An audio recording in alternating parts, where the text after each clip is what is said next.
प्रभो मंगलमय महाप्रभु ठाकुरे दीपम यदि परम ब्रह्मा दीपम यदि जनार्दन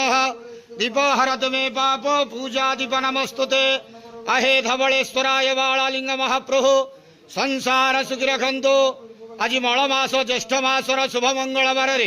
समस्त श्रद्धालु भक्त मानकर मंगल करंतु समस्त श्रद्धालु भक्त मानक आशीर्वाद करंतु मनस्कामना पूर्ण करंतु कर्म क्षेत्रोन्नति करंतु ग्रहरिष्ठ खंडन करंतु जगतर मंगल करंतु विश्वर कल्याण करंतु आपणकर नाम प्रकाश करंतु सेवकर डाक श्रवण करंतु समस्त गुआवसा भक्त मानकर मनस्कामना पूर्ण करंतु जो जो भक्त माने आपण पाखरे मानसिक रखिछंती तांका मानसिक पूर्ण करंतु बाबा धवलेश्वराय बालालिंगाय नमो नमः संसार सुखी रखंतु आनंद गवार हरि बोलो आज मलमास ज्येष्ठ मासर शुभ मंगलवार समस्त श्रद्धालु भक्त मानकर मंगल करंतु आनंद गवार हरि बोलो बाबा धवलेश्वराय बालालिंगाय नमो नमः।